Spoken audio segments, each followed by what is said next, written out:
What's up, fight fans? We got UFC 316 this weekend, and as we all know, my girl, the Venezuelan vixen Juliana Pena, is set to defend her title on a second chance on the second reign. And of course, as y'all know, I'm hella nervous for this fight, even though I feel like I already know what the outcome is. I still feel nervous, you know. Uh, and I don't know, man. I need Pena to win. I know I said ahead of UFC 316, I'm like, Pena, I don't care if Pena loses her first defense after getting it back. I just need her to win the belt now or win the belt again now. But I mean, winning the belt is one thing, but defending it is also an important part of your legacy, man. And it'll be frustrating if Pena is never able to do that. What's up, Flowers? How's it going? Looking forward to this Saturday.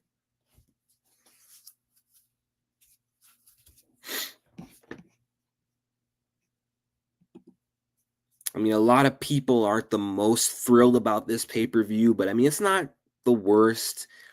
We got some good fights on here.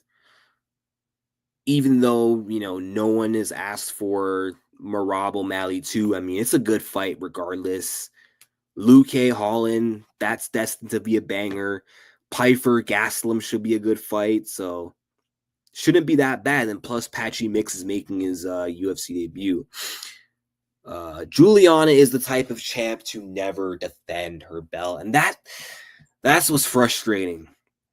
And it's because it's like every time she wins the belt, like I said in my prediction video for this card, there's always someone she has to fight after she wins the belt, to where it's like it's a high difficulty matchup and it's almost next to impossible for her to win, which is crazy to say because she beat Nunes the first time. So how is it fair to say that, well, her winning again is impossible? Because on paper it wasn't. She did it before. Why can't she do it again? Well, of course, because it's Amanda Nunes, and the first fight wasn't her night, but it wasn't her night for a few reasons.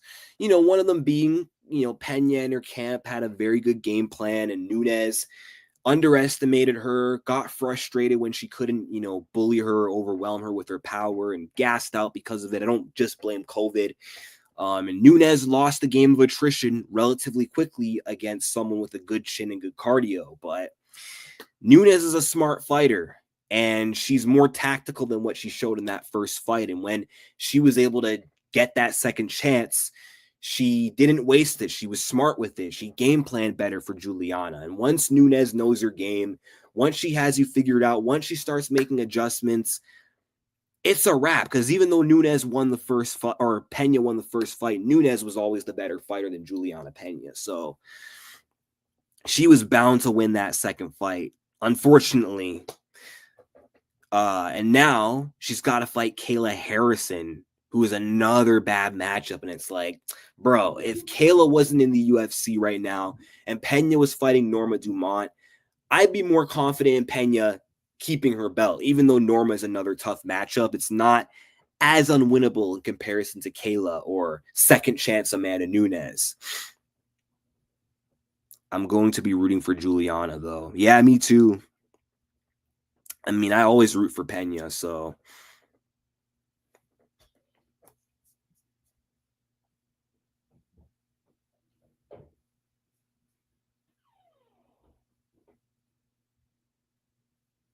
I'm just, of course, not picking her.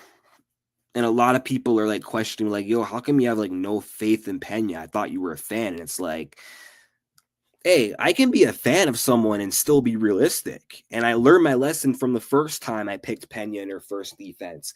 Everyone was picking Nunes again. And who was the one guy out of a million who had Nunes in the rematch? Who was the one guy who was like, nah, history will repeat itself? Me.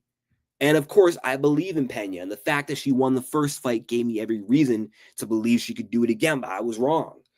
And I'm not picking her this time in another horrible matchup for her first defense. And you know what's funny? I have not picked Pena to win a fight ever since UFC 277. And she's only fought once since, like once within 2 years. And I actually don't pick Pena to win often, as crazy as it sounds.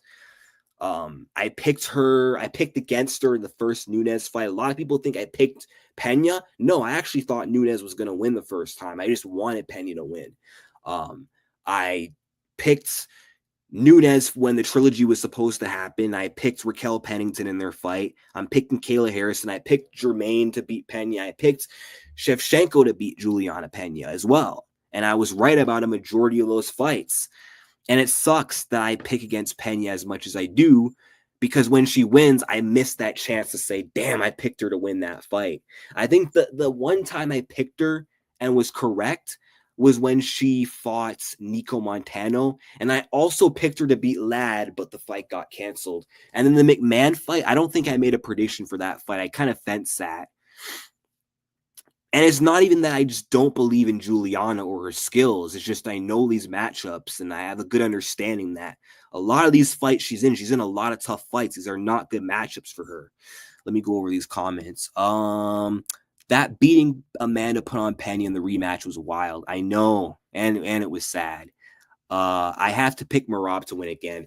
Me too. And I want O'Malley to win, because I like him more. I think him being champ again would be way cooler than Merab as champion. But Merab is just too good, man. And if anyone's going to stop him, I don't know if it's going to be Suga. He already had his chance the first time. He got dominated, and I just don't see what's going to be different this weekend. Unless he knocks Merab out cold, which is hard to do. Is he beating him by decision? Anything can happen, but with Merab's style, it's hard to beat him by decision unless it's like a 3-round fight. Umar would have won by decision if it was a 3-rounder, but you got to put his lights out if you're going to beat him. But he's so tough. His wrestling is already so good. His cardio is better than all the bantamweights. No one pushes the pace like he does, so I dropped my phone. He's going to be hard to beat for a long time, and I just don't think O'Malley has the skill set to stop a guy like Merab. I mean, he's got the power, he's got the sniper ability, he's a better striker, but it's that wrestling that Merab has. And styles just make fights. I don't think Merab is a good matchup for O'Malley. And O'Malley shouldn't have took this rematch. He should have took another fight in between to boost his confidence, give himself more time to improve, instead of rushing back into this rematch. What's up, champ? What's up, Toron Brown? How's it going? Sean has good power, though, so he does have that puncher's chance, but I'm still going with Merab. Yeah, fair enough, man. Fair enough. I can't really pick Sean either. I really don't. I mean, I don't want to say I don't see how he wins. I picked him the first time. And why I picked him is because I assume, because this is how Merab always fought prior. Merab has always been aggressive. He would always kind of brawl his way in the clinch. He never had the greatest entries with his wrestling. So I thought O'Malley could capitalize on Merab's sloppiness and chin him. That's not what happened, though, of course. Merab evolved. He was moving side to side. He wasn't walking into O'Malley. He was like he was bouncing side to side. It was messy, but he was patient. And he timed his takedowns better than he's ever done in his entire career, which I don't think Sean expected it. I didn't expect it. I mean, maybe he's expecting it now. I just don't know if he's going to have the answers.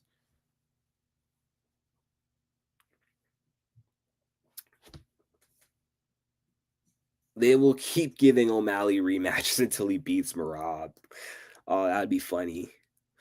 O'Malley should really consider a move to featherweight. I don't know. I mean, O'Malley's tall for the division.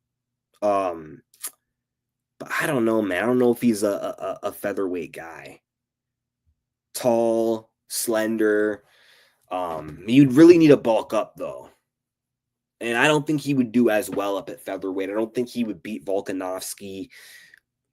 I don't even know if he beats Gene Silva or Lopez or Arnold Allen or Evloev. It doesn't beat Evloev. He might be able to beat Yair, but even then I doubt it. I think Ortega would beat him. I think Sterling would beat. I know he already beat Sterling at bantamweight, but featherweight Sterling is better. So I think Sterling would avenge that loss up a weight class. I think he should stay at bantamweight. And if he loses, I guess kind of go the Max Holloway route, beat everyone outside the champion, and just hope the champ loses to someone else or just leaves entirely.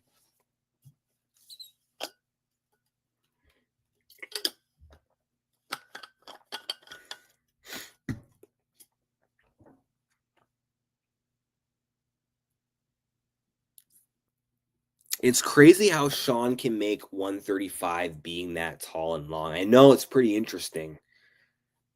It is actually kind of crazy, not gonna lie. But there's a lot of tall bantamweights. You got Patchy Mix, Corey Sandhagen's another tall guy.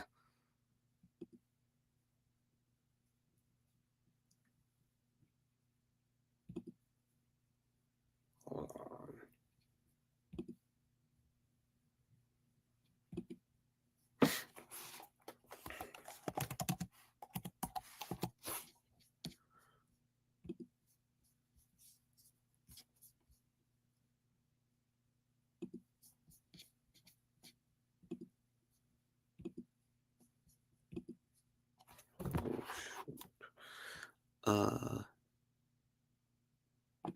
I'm gonna pull up another tab.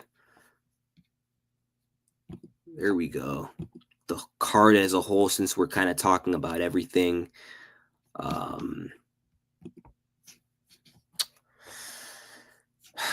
Patchy is 5'10", I believe. Isn't UFC featherweight so close to lightweight? It's only 5 pound difference. Actually 10 pounds, because you got 155 and then 145.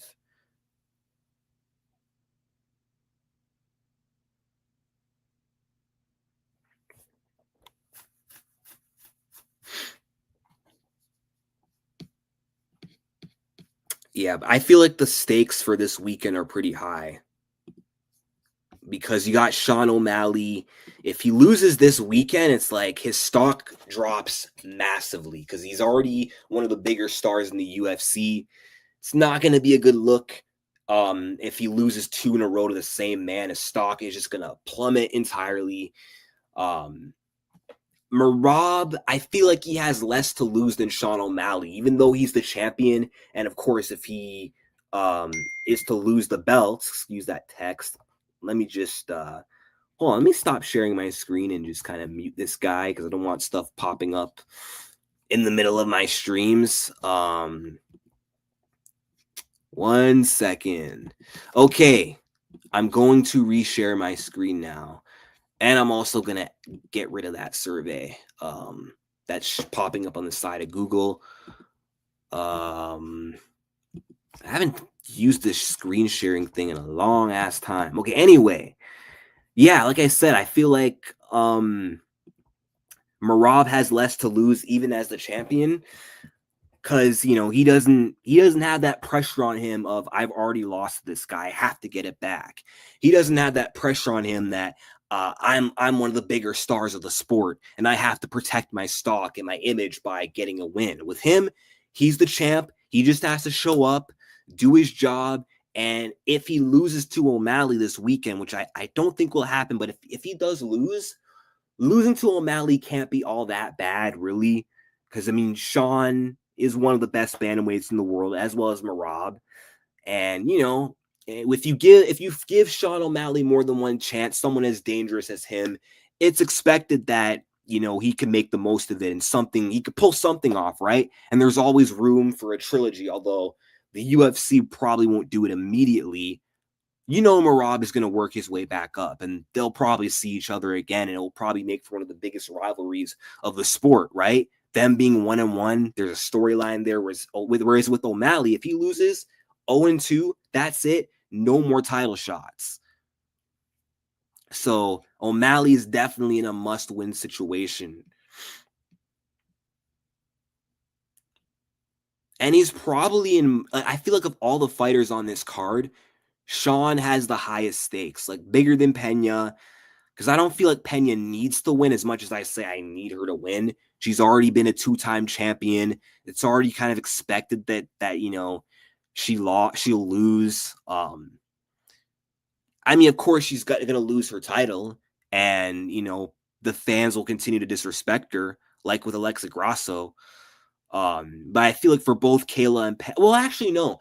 For Harrison, there is quite a bit at stake. It's the Nunes super fight. So if Kayla's to lose, even though this matchup isn't risky, if she loses this fight, she's not going to fight Amanda Nunes, and the fans aren't going to get that fight. And I don't think the fans are chopping at the bit to see Nunes versus Pena 3. That's not the fight the fans want. And then Kelvin Gastelum's kind of on the low end of his career. Who did he last fight? I think he fought D-Rod, missed weight at welterweight. Now he's going back to middleweight. And then before that, got choked out by Sean Brady at welterweight. This dude's career is a mess. Like, he definitely needs to get back on track and beat Joe Pyfer, but I don't think he's going to do that. And the mix, he's got to do it for the Bellator people, man, because Pitbull just lost his UFC debut. And that's not going to be a good look if another guy from Bellator comes over, loses his UFC debut. It's just going to give Bellator a bad look. And then Luke A. Holland, not much stakes there. But yeah, let me just go back to these comments now.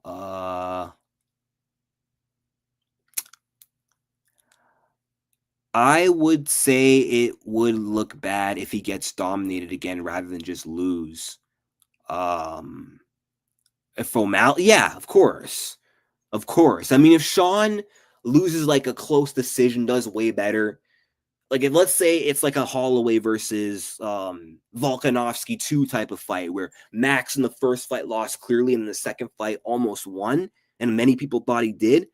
Okay, his stock doesn't really drop. He'll be known as the guy who should have beat Merab and didn't. His stock might even go higher. But yeah, if he like gets dominated the exact same way, yeah, he's cooked.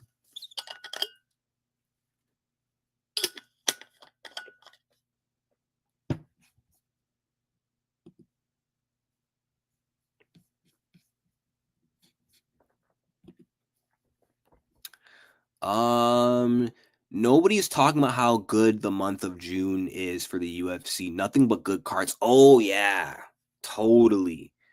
I'm gonna try to pull up their schedule right now, like what they got coming up, because June is looking stacked. Yeah, hold on. Actually, no, I can show it right here. So next weekend we got Fight Night, Usman versus Buckley, Namajunas versus Maverick in the co-main, Edmund versus Andre Petrovsky, nobody cares. Cody Garbrandt versus Ronnie Barcelos. Cody's probably gonna pull out. But yeah, Usman versus Buckley, that's a huge fight. Usman has a lot to prove. He's got to prove he's not washed up. He's got to turn back the young, dangerous, hungry Joaquin Buckley, who's very confident, loud, brash, dangerous, powerful. That Usman has a lot to lose in this fight. He's got to get back in the win column. And Buckley, this is a legacy fight for Buckley. So I'm hyped. I'm hyped. And then, Rose, legend of the game, good fight. I hope she wins so she can fight Grasso next and insert herself back in the top 5. Because I've been a fan of Rose. I've been following her career for like a long time. If Rose loses again, it would just be so sad. It would just show how much she's fallen off. And then Jamal Hill versus Khalil Roundtree. Let's go. I can't wait for that fight. I've been waiting for this since UFC 303 when it originally got booked and then canceled and rebooked for Kansas City, then canceled again. Hopefully this time it finally happens. I want to see it. I want to see where Sweet Dreams is at. I want to see if Khalil's performance against Pereira wasn't a fluke and if he actually belongs at the top. Because, I mean, if he goes out there and loses to Hill or Hill does better than Pereira did, it will just prove that Roundtree just had one good performance, but he's not that guy. But hey, if Jamal also comes back and wins, he proves that he is that guy and that he was a former champ for a reason, that he wasn't a one-off fluke champ who only got the belt because Yuri got injured and he fought an old Glover. Because, Hill does have that narrative against him, and it doesn't help that He lost to two former champions, and Alex Pereira and Yuri Prohaska. So it would be good for him to get this win over Khalil Roundtree, especially if he can beat the guy convincingly who gave Alex hell. But overall, this fight's an absolute banger. You got Rafael Fiziev fighting Ignacio Bahamondes. That's another good fight. These two fought on UFC 313, where Bahamondes subbed Jalen Turner and Fiziev lost to Gaethje again. I don't know who's going to win. I'm not sure who's going to win because Bahamondes is very dangerous. He's got a lot of physical presence. He can strike well. His grappling is good, as we saw in that last fight. I think Fiziev is probably the more technical striker. He's faster. He might have more power, but it's the physicality, it's the attributes of Bahamondes that make him dangerous. And then Curtis Blades versus Rizvan Kunyaev being booked for like the third or fourth straight time. Who knows if this fight's even going to happen? And then to close out June, UFC 317. Ilia Topuria versus Charles Oliveira. I cannot wait for that fight. Ilia, his second fight in the lightweight division, a chance for him to become double champion, and also a chance for Oliveira to pull off the unthinkable and become a two-time champion, which I hope the latter happens because I'm an Oliveira fan. I'd love to see him get that belt back, but I don't know if that's going to happen, bro. Ilia is a bad dude, and Oliveira doesn't have the greatest head movement or defense, gets hurt by every power striker he faces, and Ilia is the elite of the elite. He's a pound for pound great, and this is a horrible stylistic matchup for Oliveira. It's not a fight he can't win. He has paths to victory. His striking is more versatile. He's got power of his own. He's got better kicks than Ilia. He's bigger. He can wrestle offensively, and of course, he's got killer Brazilian jiu-jitsu, but he's got to be able to get this fight down, and he's got to be able to keep it on the ground, because the longer they're standing, I think Ilia will just knock him out. And then Pantoja, Kai Kara-France 2, that's going to be a great fight. Pantoja has had an amazing run, and then Kai Kara-France, I think this could be one of the most dangerous matchups for Pantoja, because Kai, good takedown defense, good anti-jiu-jitsu, heavy-handed, good cardio. I think this is definitely a test for Pantoja. Although I think Pantoja will likely get another defense of the belt. You can't count out Don't Blink Kara-France. But Neil Dariush and Moicano's rescheduled. You got Manal Kape versus Brandon Royval. Other good fights on this card. Like, I can't wait. I'm excited for June 28th. And hopefully none of these fights get canceled. I know International Fight Week kind of has bad luck. I mean, Conor pulled out last year. Jamal Hill pulled out last year. Ortega did. Like, I hope we don't get another UFC 303. That was a living nightmare.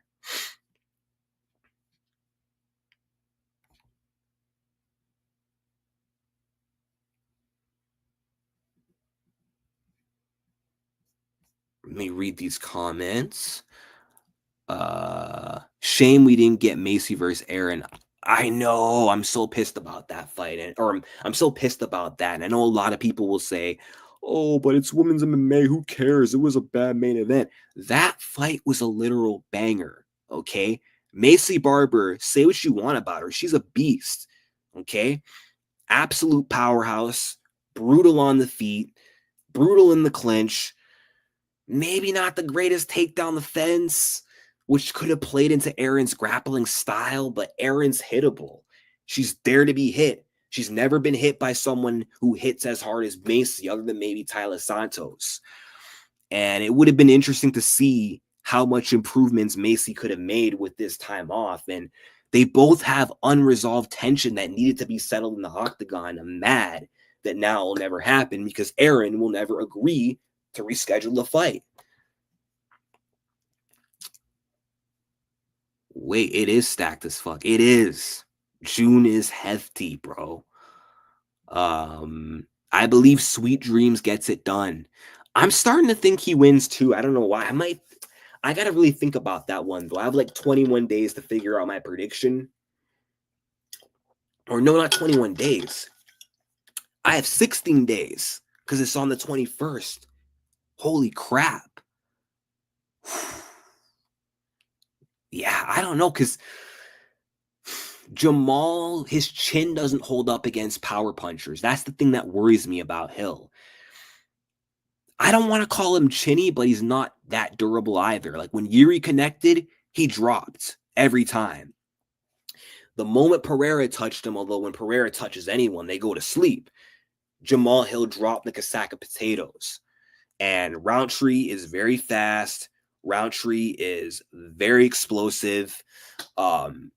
Way faster than Jamal Hill. He's very good at exploding in and out of the pocket. And if he catches Jamal Hill clean, if Jamal is not careful, Jamal could get chinned a third fight in a row.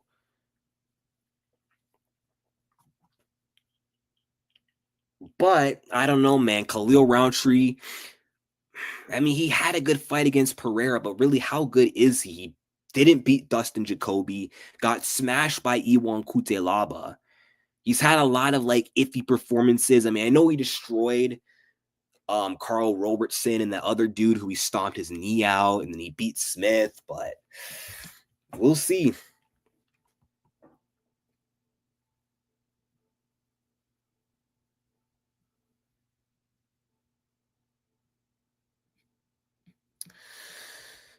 Rose should win this fight. No doubt if she loses, it'll be solidified that she's not a true flyweight. I don't think Maverick belongs at the top, even at the middle of the ranks. I know, I mean, she lost to Barber and lost to Aaron. I definitely don't think she's that good. I think Miranda, her hype was just like, yeah, she was overrated. I think Rose should be able to stop her takedowns and piece her up, and I don't think Maverick pushes that same kind of pace that Aaron does. And it's a 3-rounder, so Rose should be good. But I would like to see her go back to strawweight. Whaley's leaving soon. I know Tatiana's still there, but my screen froze. Hold on. My cam froze. I'm just gonna turn it off for now. Um,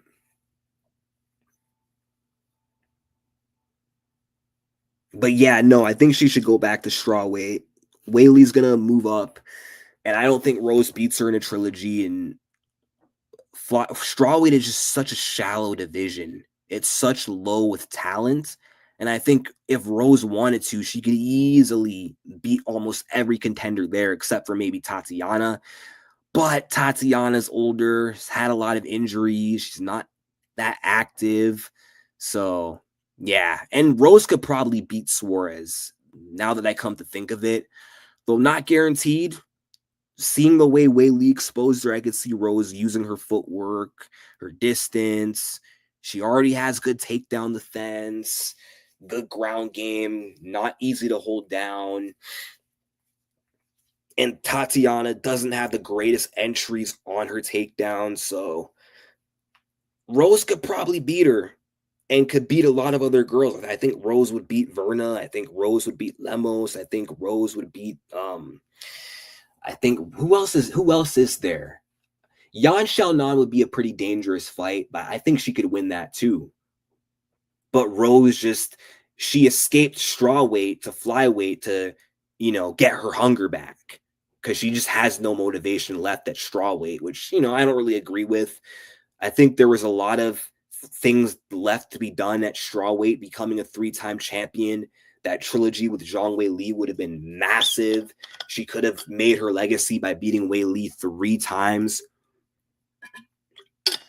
Could have saved her strawweight GOAT status. And there's a lot of contenders she hasn't fought. She's not fought Tatiana. She's not fought Jan, Amanda, Dern. So I just don't think she belongs in the flyweight division. I don't think she'll ever be champion. She doesn't beat Fiorot in a rematch. She will never beat Shevchenko. She might beat the only person in the top 5 she could beat is Alexa Grasso. That's it. I think Natalia kicks her ass. And Barber, she would beat her in a 3-rounder, and maybe if Macy's washed from all her health issues and time off. But yeah, Rose ain't built for no flyweight.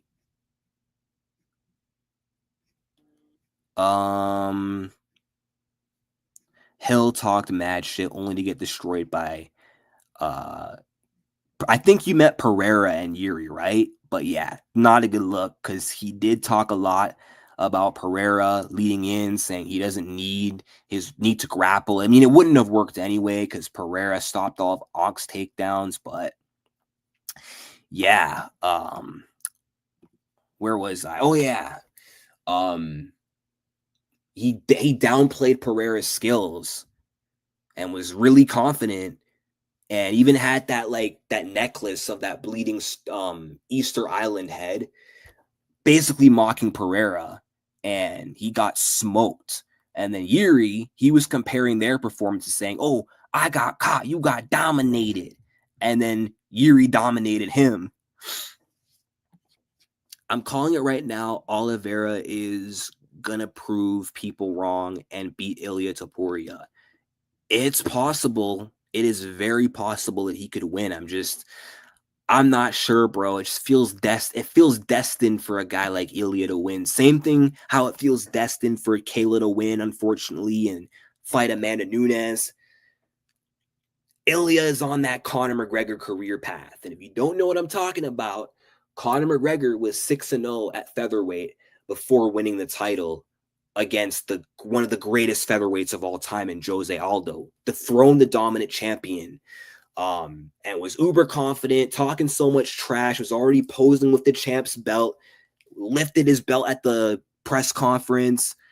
Ilya was carrying that same Conor McGregor energy, wearing Volk's belt backstage, during media events, took his belt at the press conference, also won 7 fights in a row, most fights by finish, or no, 6 fights in a row. And the 7th win was against the dominant champ, an all-time great in Volkanovski. Conor left featherweight without really establishing his legacy as champ first. Went to lightweight. The champ he had just dethroned got the belt back in Aldo, and then Conor went on to become lightweight champ. As soon as Ilya left, Volk, who's the Aldo of his story, became the champ again. And now Ilya has a chance to become a double champ like Conor McGregor. And I don't know. I mean, I could be wrong. I'm not trying to be superstitious, but it just feels destined that Ilya is going to complete that script and be double champion. And I would like for Charles to win. I like Ilya, but I would kind of like for him to be humbled because I don't know if he's even going to defend the lightweight belt, because I feel like he might do something stupid like talk about going to 170 and, become triple champ without defending the lightweight belt. Whereas if Oliveira wins, he's going to be more realistic. He's not going to talk about 170. He's going to be like, nah, I'm going to defend my belt at lightweight. I'm going to fight Arman Tsarukyan or Paddy Pimblett. Whereas Ilya already ducked Arman Tsarukyan and doesn't want to fight him.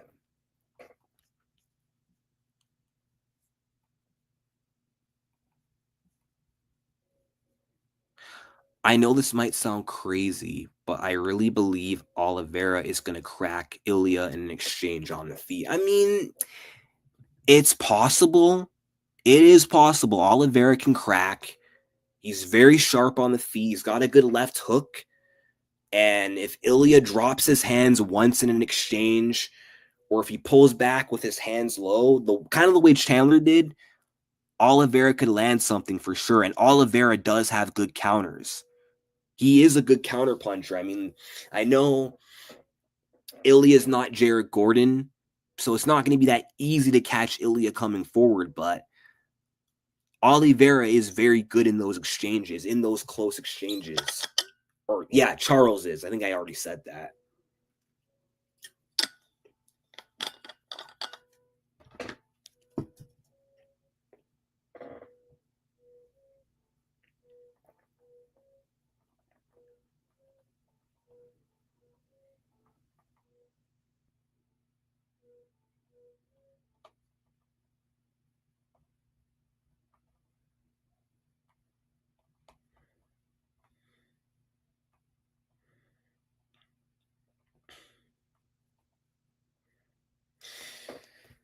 Yeah, but we'll see. We'll find out June 28th. I think if Charles wins, it'll be by submission.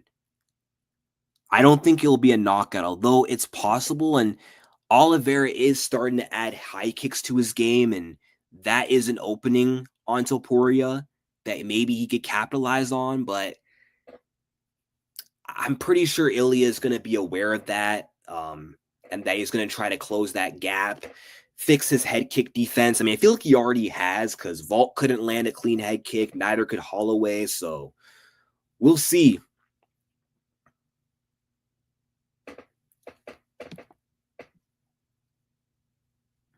I don't care. Khalil was wrong for that knee stomp. Dude, that was foul. Who did he knee stomp again? Let me check.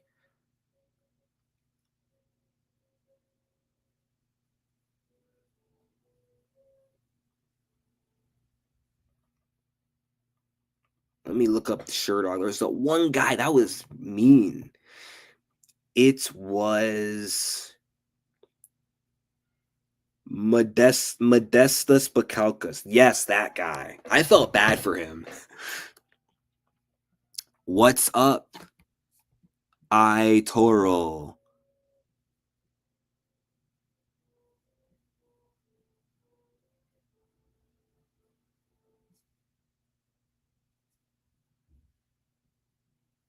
Yeah, I want Charles to win too, man. It's crazy.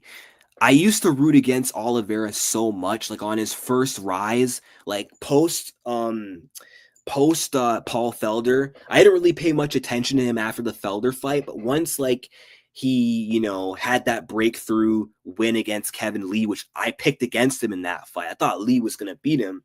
I was like a little bit annoyed that Oliveira proved me wrong there and ruined Lee's comeback run, because Lee just had that big head kick over who's that undefeated wrestler who just disappeared? He's not undefeated anymore, but that guy who doesn't fight anymore because he isn't getting the fights that he wants. Gregor Gillespie knocked out Gillespie. I was so hyped about Lee's career in the future, and then Oliveira beat him. But after the Lee fight, that's when I started paying attention to Charles. But I kept picking against him. I picked Tony to beat him. I didn't know Tony was that washed from the Gaethje fight. Dominates Tony. And then I was so confident that Michael Chandler was going to beat him. And I remember a lot of people were picking Chandler or Charles to win. Chandler was the underdog. I was one of the few people, maybe not one of the few people. The odds were close, but I was debating with a lot of people. I was like high on confidence from, his UFC debut win against Dan Hooker, where he knocked him out in the first round. I'm like, yo, Chandler's legit. He's a bad matchup for Oliveira. And the fight was actually going exactly how I thought it would until round 2. Charles came back and knocked him out. And I was salty about that. And then I wanted Dustin to beat him. And Dustin's one of my guys. He crushes Dustin's champ hopes. And then by that point, I started to warm up to Oliveira around the Gaethje fight. And that's when I picked him. I didn't really have a dog in the race in that fight, but by that point, I'm like, okay, Oliveira is the real deal. I'm done doubting him. And then I remember I picked him to beat Islam, and I kind of rooted for Oliveira in that fight too. And I was so disappointed when Oliveira got tapped in that fight.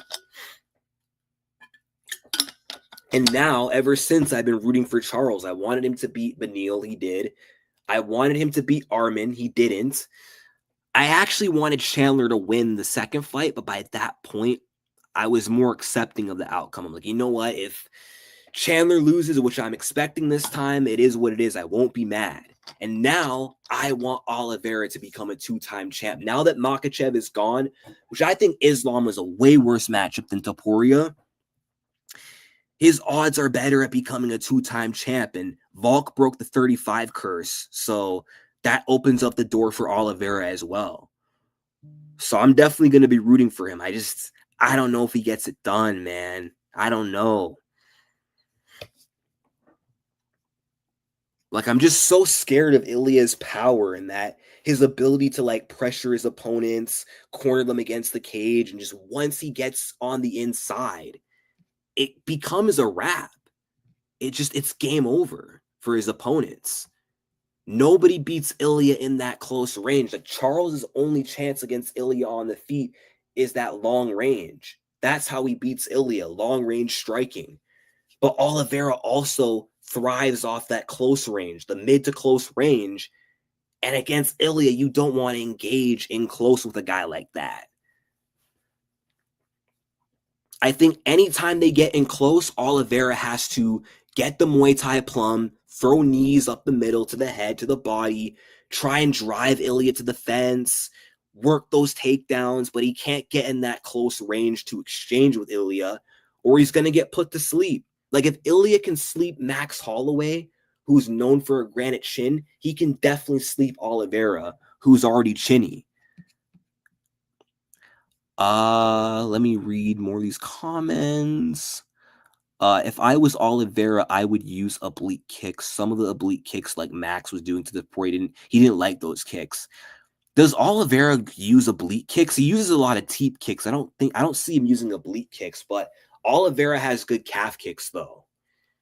Like he kicks hard. He's very good at like getting his opponents off balance. Like that first low kick he landed on Chandler swept him off his feet in that first fight. And against Sarukian, Armin threw a body kick. Oliveira timed a low kick, which swept Armin off balance, and then he almost choked Armin out from there. And what if he does the same thing to Ilya? What if he sweeps him off balance with a low kick, jumps on the neck, and chokes him out? That would be crazy. Remember Jai cracked Ilya? I do. That was crazy. That was close, man. If Ilya would have lost to Jai Herbert, that would have been such an embarrassing career loss. So I'm glad he didn't lose that fight.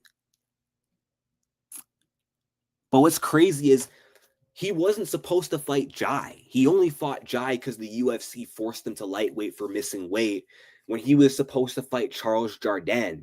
And before that, he was supposed to fight Evloev, but Evloev pulled out and they never rescheduled that fight. And Evloev and Ilya could have been an interesting fight if it went down.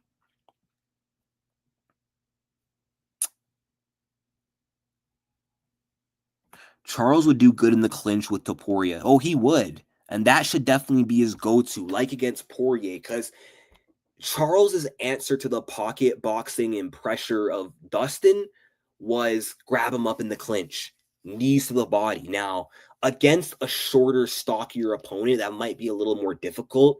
Dustin is like a little taller, longer, so it's kind of easier to grab, hold that collar tie. But Ilya being shorter, having that lower center of gravity, I feel like he might be able to maneuver around that, to be honest. I don't know. But again, that was a good way to answer Dustin's pressure because that was one reason why I picked Poirier. Because of his pressure, his ability to cut off the octagon, crowd you, get you in the pocket, and just piece you up. And I thought he was going to overwhelm Charles, get him against the cage, unload those vintage Poirier combos like he did to Conor. But Oliveira just kept grabbing him and kneeing him, and that actually forced Dustin to back off.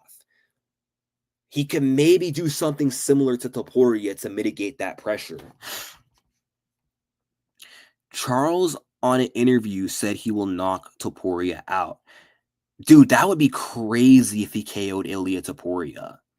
That would be crazy. And Ilya does get hit a lot in his fights. I'm not going to lie. He is pretty hittable.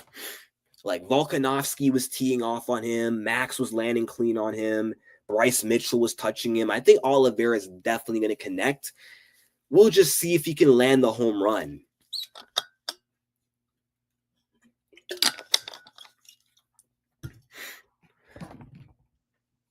But Ilya has better head movement than Charles. He's very good at ducking inside of those long shots that his opponents throw at him, and slipping on the inside with his short range hooks and ripping to the body, going body head. Like, I'm telling you, no one other than Poirier is as good in the pocket as Ilya Topuria.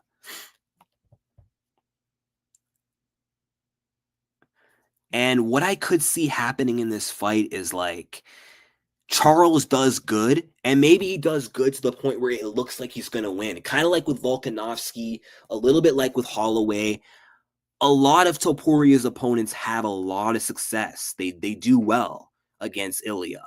They fight a good fight. They're touching him up. They're cutting the bridge of his nose. And then out of nowhere, Topuria, he makes his read. He crowds you against the cage. He crashes forward. Then boom, it's done. So I think Oliveira might be looking good on the feet. He might be landing good teep kicks, good calf kicks, good jabs, good straight right hands. He might land some good uppercuts from the clinch or even out in the open as Ilya is trying to crash forward. And he might kind of stun Ilya in moments too. But if Ilya recovers from getting hurt or Charles doesn't hurt him at all, and Charles, let's say, can't even get his respect, and the fight stays standing, Ilya's eventually going to put him down. And I don't want that to happen, but I don't know. Let's see. Okay, hold on. Charles won't be afraid to go in the fire with Topuria. He won't fear the power whatsoever. I mean, like Flower says, well, hold on. He said he bet or he's going to get slept.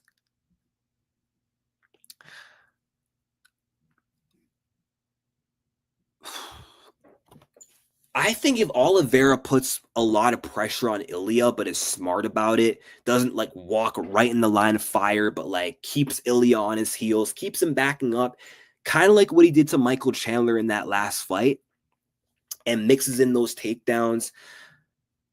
That could give, honestly, that could be a way he could beat Topuria, but he can't give Ilya that kind of space. If he's too patient or he's backing up too much, Ilya is just going to get confident. It's going to be easier for Ilya to make his reads. It'll allow Ilya to push him against the cage and then land those inside hooks that usually get the job done in most of his fights. But if he can like keep Ilya backing up and force Ilya on his heels, it could take away Ilya's ability to sit down in his punches and throw with full power. Ilya backing up under that Charles pressure could take the sting off his punches, and all that backing up, all that smothering pressure could maybe tire Topuria out. So actually, I kind of see what you mean, Toron. That might actually be the move. I believe Charles is planning a smart game plan for Ilya on the feet. Well, I can't wait to find out on fight night. Charles' hands look sharp in sparring. I gotta check that out then, his recent sparring footage. Like, he looked powerful. I mean, he's very powerful, so. And I think that's actually what does kind of help Oliveira's case, because Volk didn't have that threatening power. Neither did Holloway, even though he knocked out Gaethje. Gaethje was swinging with his eyes closed. He didn't see the punch coming, and his nose was already broken. He was tired. It was just the damage adding up that led to that knockout. And Zombie is just old and chinny, no chin, right?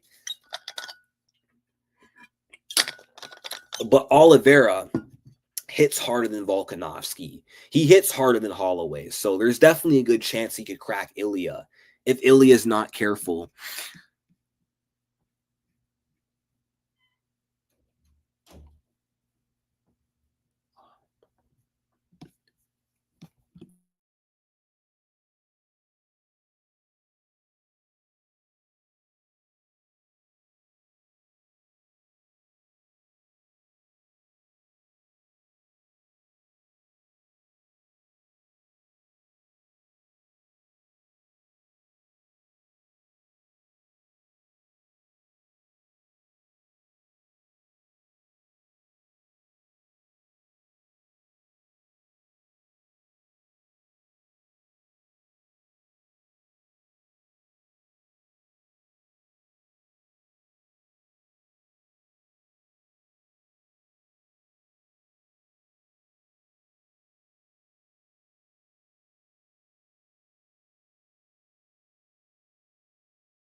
Let me read more of these comments.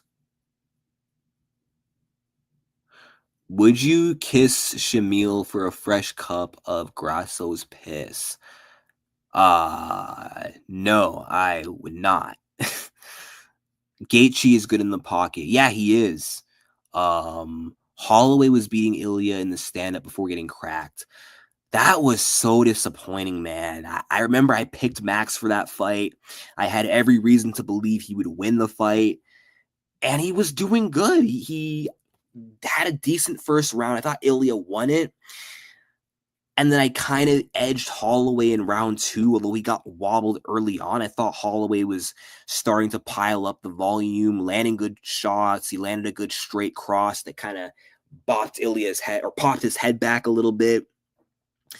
He looked good. Like, he wasn't, Holloway's game wasn't being shut down like it was against Volkanovski in the first and third fight. That's why I thought he could win. I thought he can hit Ilya more than he could hit Volk. Ilya has power, but doesn't have Volk's defense. He's not a rhythm disruptor like Volk. He's a brute powerhouse with really slick boxing.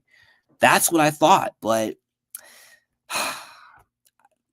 yeah, I guess I just miscalculated my breakdown and was a little biased, but I thought Max was doing good.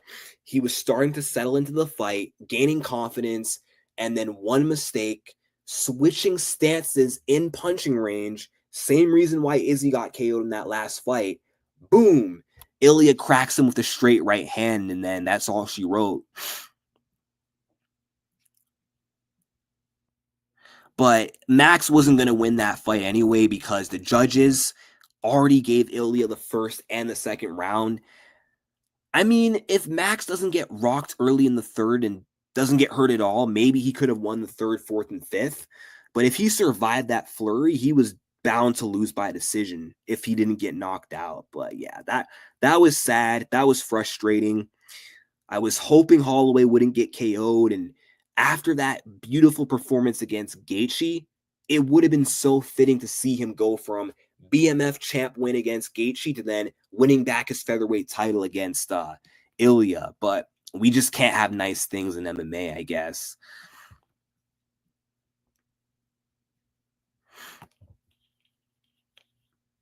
If Ilya can fight long and keep his distance, he can frustrate Ilya on the feet. He can, but Ilya has a way of, approaching these kind of fights, these kind of body types, these kind of styles, especially because Ilya's short. He's used to fighting taller guys like Volkanovski, and he knows how to engage them. He knows how to, corner them, cut off their exiting or escape options and trapping them. So I'm not sure if Oliveira is going to be able to get away from that Ilya power. I feel like it's only a matter of time before Ilya cracks him at some point.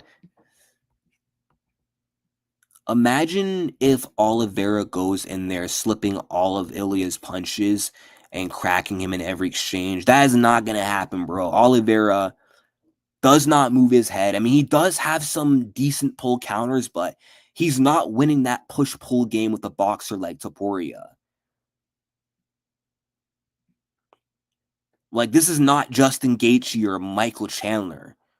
He couldn't even do that to Dustin. I mean, he was landing shots on Poirier, but if Dustin didn't get his glove grabbed in the second round and didn't end up trapped on bottom, I think that would have been a different fight.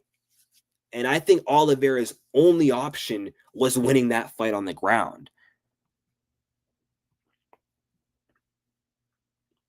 It's like Oliveira, his striking is good enough to have success against Ilya, but not to survive Ilya.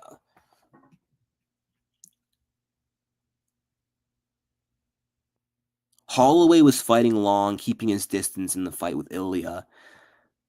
Yeah, but the problem is Holloway has like a short reach, same reach as Ilya. So because he doesn't have that Tony Ferguson 76-inch reach, he couldn't beat Volk because he had to engage him to land and got him countered. And against Ilya, he couldn't land at him at a long range.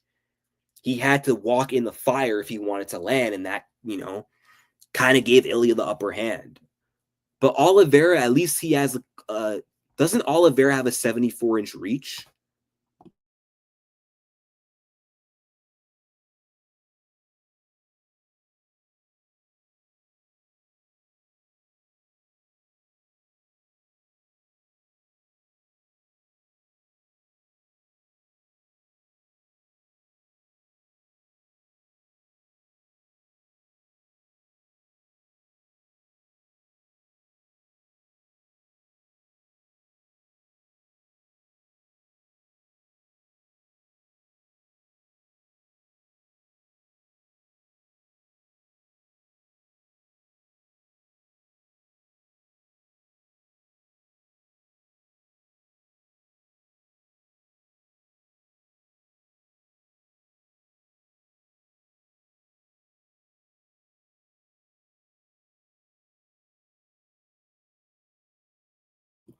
Oh yeah, he does have a 74-inch reach. So he has like a 5-inch reach advantage over Ilya. And he has a 4-inch reach height advantage. So he's 4 inches taller and he's 4 inches longer. So we'll see how useful that serves. What's up, Connor McMullen? Hello, Lalita. Hello, B. Williams. Welcome to the stream.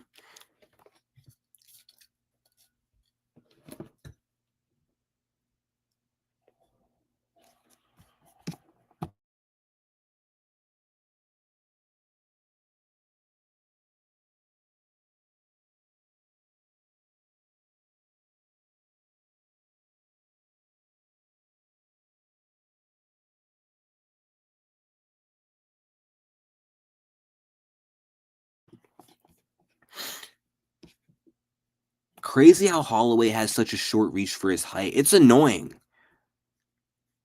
because it really costed him. It hurt him in a lot of fights, except for the Gaethje fight against Poirier, because he didn't have the reach. He had to fight Dustin in close range in the pocket and got hurt because he doesn't have the long reach. If he wanted to hit Volk, he had to walk into counters to touch him, and that got him beat up. With Ilya, it didn't allow him to sit at range and safely pick him apart. And that's why I didn't even pick him to beat Gaethje. Because I thought Holloway doesn't have the reach advantage over Justin. He's got shorter arms, same height, which maybe Gaethje actually being the same height may have helped Max. Because I think Max does struggle against short, stocky opponents. But I just thought Gaethje having power, being good in the pocket, being able to meet Holloway in the middle and land big power as Holloway tries to come forward, I thought that would negate his style.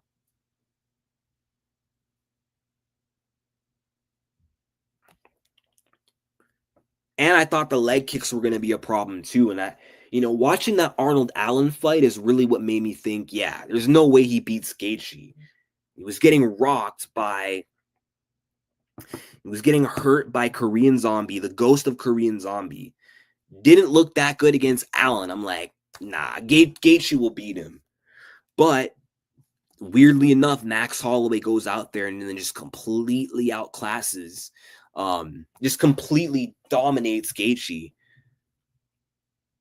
And it didn't help that, Gaethje got his nose broken because he can't help but keep dipping his head, which got him spinning back kicked in the nose, and getting his nose broke didn't help.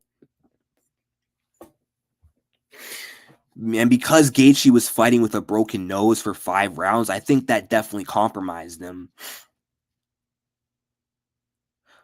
Damn, even Connor has a longer reach than Holloway. I mean, yeah, Connor's known for that long reach.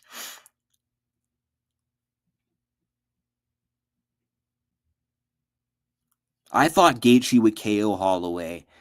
Same. Or I predicted like it would be like a doctor stoppage, maybe. I thought it would be kind of like the Tony fight or like a corner stoppage. I thought he just beat Max up so bad to where they had to call it. I thought Holloway's toughness would carry him, but the damage would just be too much. That's what I assumed. But instead, Ilya KO'd Max. And now it's going to be interesting to see how Holloway approaches the Dustin Poirier fight.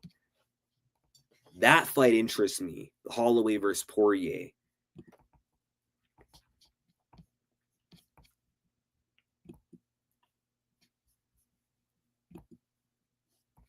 We got this fight coming up July 19th.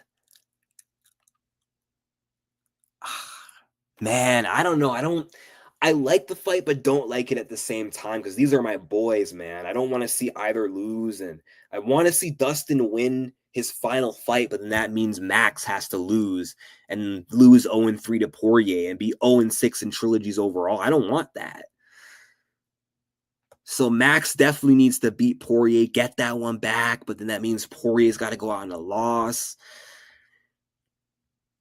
Fights like this suck.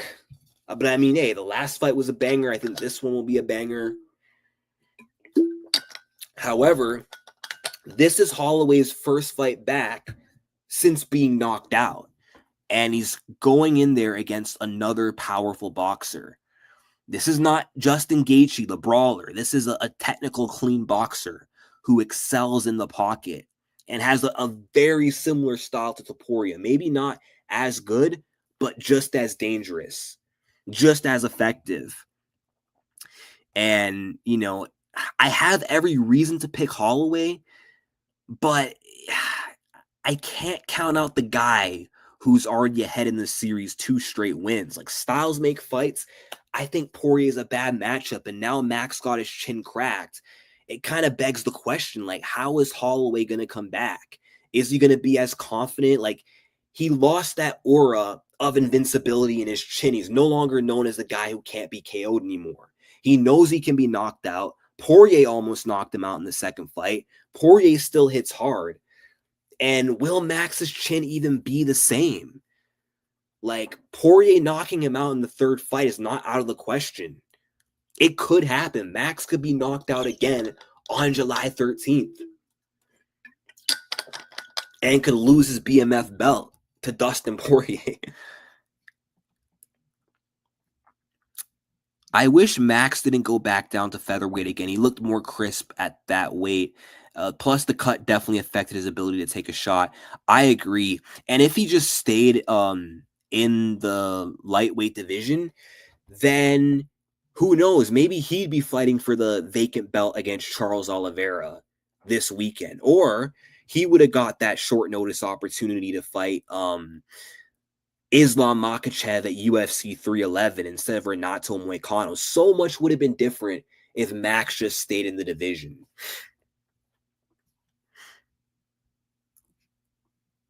I agree. I don't want either of them to lose. I believe Holloway will be fine. I hope so.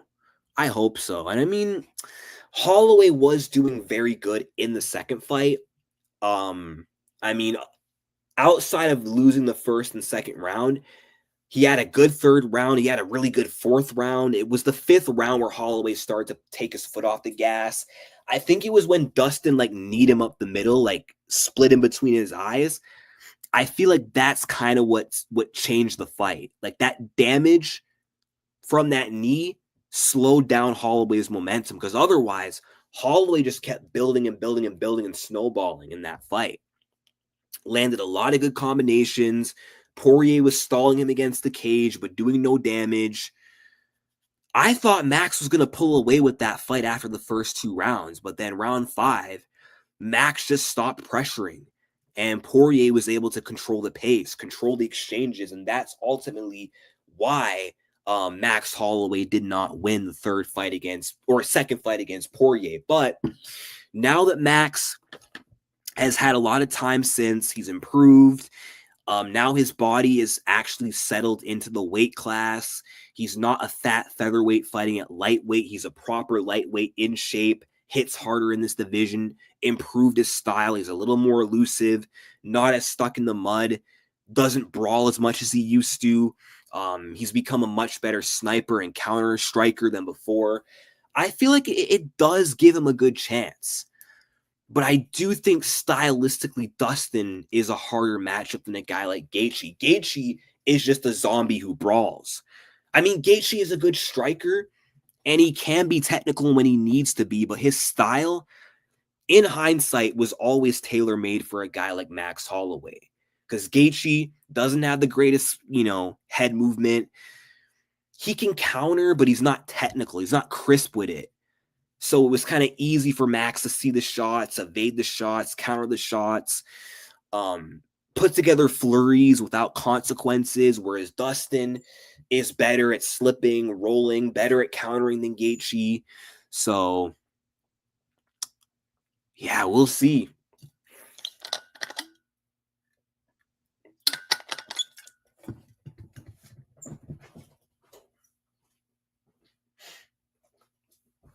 I think what gives Max a chance in this third fight, though, is Poirier is 36 years old. He's not motivated anymore. He did show some signs of decline against Makhachev in that last fight.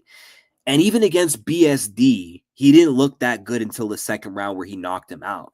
So I do think he's not in his prime anymore. So that might be Max's chance. Max is still in his prime. Dustin's prime is faded. So that might be how Max wins, is just being in his prime and Dustin not being in his prime. But if Poirier shows up on point, it's going to be a hard fight for Max to win.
My mic was muted this whole time, yo. My mic was muted this whole freaking time. I hope it wasn't muted during the closing statements of Holloway versus Poirier 3. I hope not. But I had my take on Amanda Nunes' comeback, so I guess I'll just repeat myself. So, chat, what do you think of Amanda Nunes' comeback? I share my thoughts about it in the community tab, but I want to talk more about it live here in this live stream.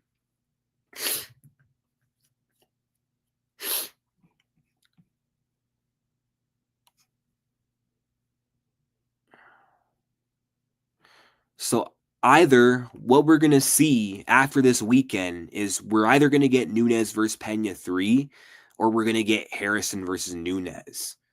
And I mean, either sounds good to me. If Juliana wins, I mean, I know for a while I said I don't want the trilogy to happen, but if Pena can, you know, get a title defense, beat someone as dangerous as Harrison, that's going to raise her stock. She's going to get a lot of respect from fans. By the time she'd fight Nunes again, she'll have been more active. She'll have defended her title already. She'll have confidence and momentum going into a potential trilogy, whereas Nunes will be older. She won't have fought in a while. So I would like to see, I would like for Juliana to prove herself against Nunes, prove that first fight wasn't a fluke, and beat her a second time. But I mean, if Kayla wins this weekend, which I think she will, I'm fine with getting the super fight between Harrison and Amanda Nunes. That's a big fight. It's bigger than Pena Nunes 3 ever will be. And I did say in my community tab, although a lot of people didn't agree, a lot of people were like, nah, Nunes will come back and destroy everyone again. No one beats her.